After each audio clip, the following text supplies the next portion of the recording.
when the mama sang us to sleep, but now we're stressed out. Now we are stressed out. The good old days.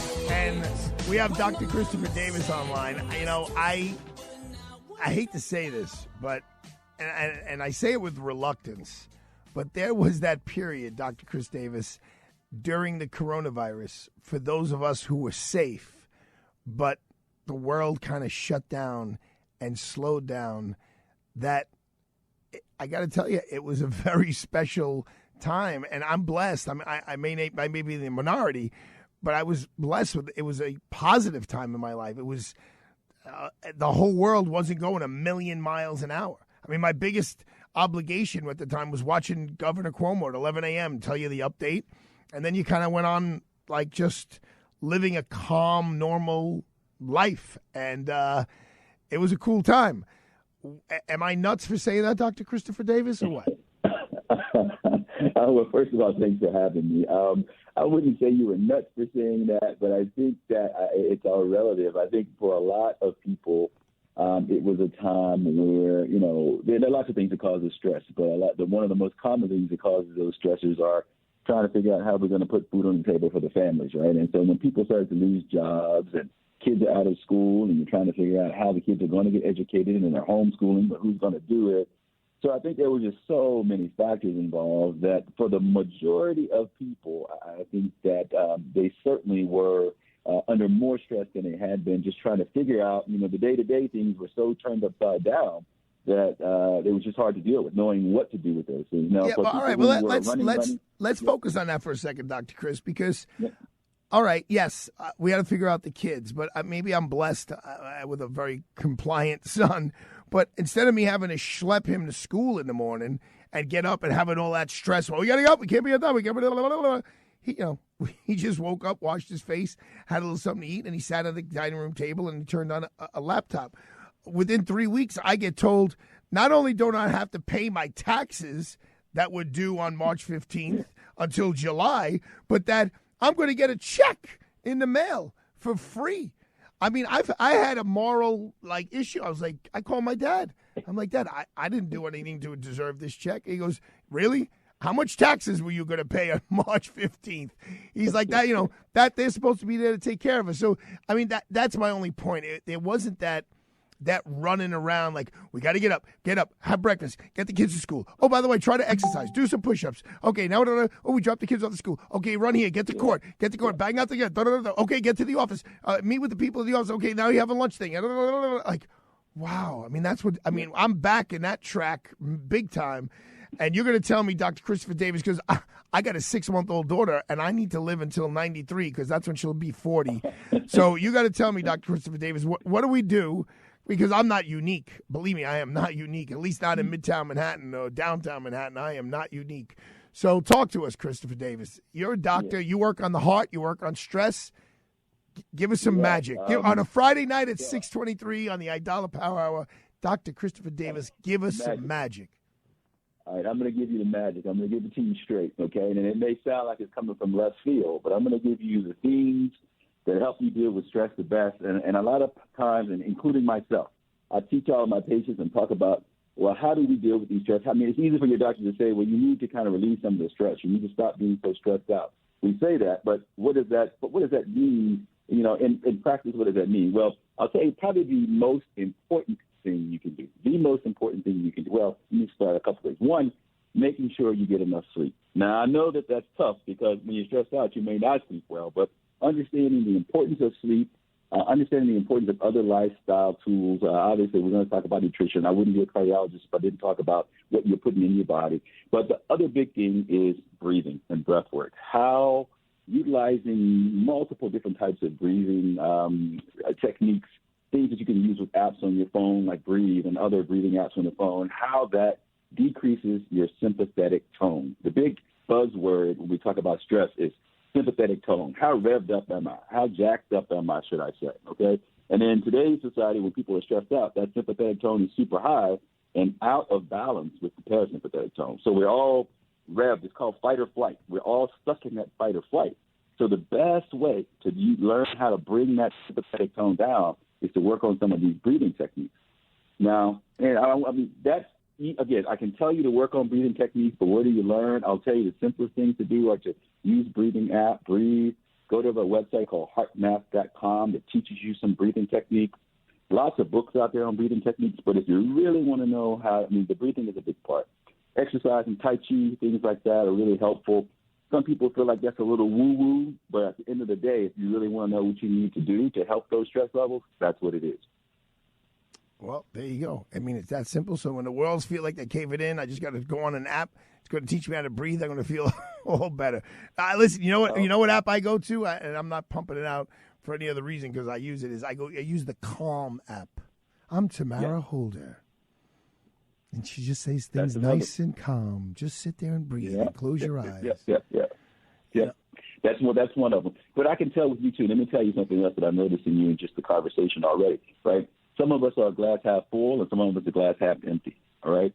And when you're one of those people, when the glass is half empty, you always see that negative side, and you're going to always be one of those people who are more stressed. And some of that has genetic propensities. There's specific genes that put you at a higher propensity to have those things happen. The people who are the glass half full always kind of look at things from a different perspective and end up dealing with those stressors much better because their outlook on life is different. So that's a part of it as well. So as a cardiologist, we're talking about stress with Dr. Christopher Davis. Let's talk about diet a little bit, and let's talk about alcohol a little bit. And if you have enough time, let's talk about cannabis a little bit. Tell me how all three of those things affect our stress and our heart and the interaction between the two of them. So let's start with the diet. One of the big questions always comes up is, well, what should I eat? What diet's right for me? And the one thing that I have learned in my practice is that there is no one diet and one size fits all. People have been out there talking about a paleo diet and a ketogenic diet and a plant-based diet and a vegan diet. And so we can go down all these different diets, and there's no one that's best from a cardiovascular health perspective, okay? And it really does depend a lot on your genes and lifestyle that influences what's called the epigenetics, how we turn on and express those genes. But I will tell you, if I had to tell my clients the one diet that is going to be, from a cardiovascular perspective, the most beneficial, it would be what we call a Mediterranean diet. So that's eating. There we go. That's the right answer, Dr. Christopher Davis. Now you're talking to a Sicilian boy over here who looks at the glass half full all the time. So I'm on a good path. But go ahead. I didn't mean. Now, part of that Mediterranean diet, Dr. Christopher, is it usually embodies some red wine. Now, how do you feel about that? Yeah. So I'm actually totally okay. Red wine has a lot of polyphenols, which are what we call antioxidants, and antioxidants are what we all need to deal with quote-unquote oxidative stress. We've been talking about stress, and one of the best ways to deal with it are these antioxidants.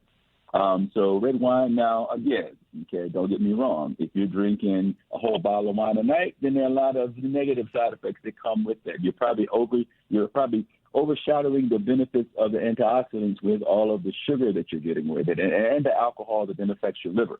So, a glass of red wine, a glass and a half of red wine a day, I think that's something that I would say would be very beneficial. When it comes to other alcohol, again, I mean, we know that alcohol is a hepatotoxin. It causes lots of issues with your liver. So when you're drinking, 3 and 4, particularly binge drinking, I have a lot of people who don't drink during the week, and on the weekends they drink 6 to 8 drinks. You're probably better off just having that one drink a night than drinking 6 to 8 drinks on any one given night. What does the 6 to 8 drinks do for you? In terms of, is it your heart? Is it your liver? Is it all of the above? Is it?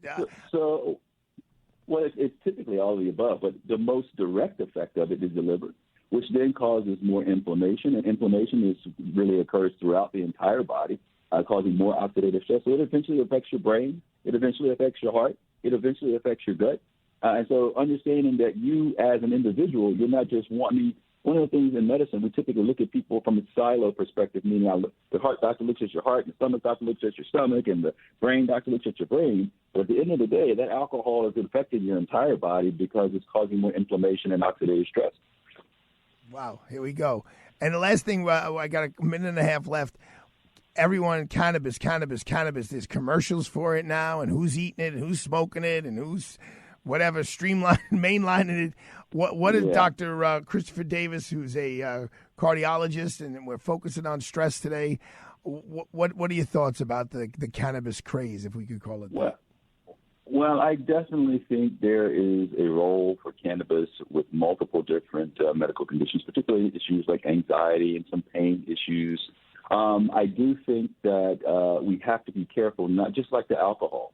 We can't use that as a crutch and a reason to be able just to say, oh, this is happening, I can use all the cannabis that I want to use. So I think that there is a role. There's lots of science behind it.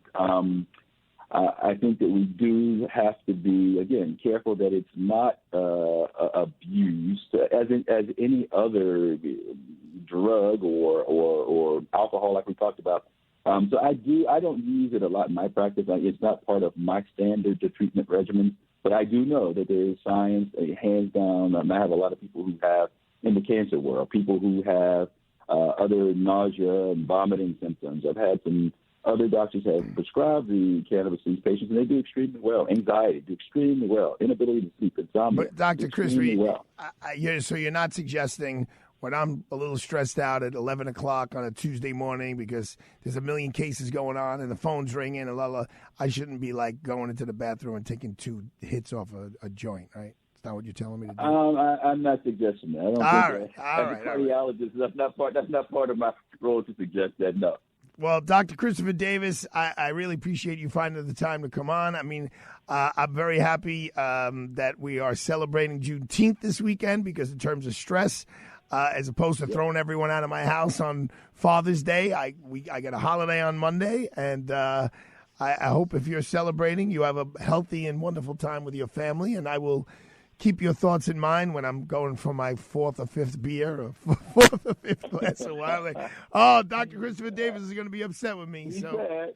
Exactly. All right, my pleasure. Thank you again. Oh, thanks so much. That was Dr. Christopher Davis.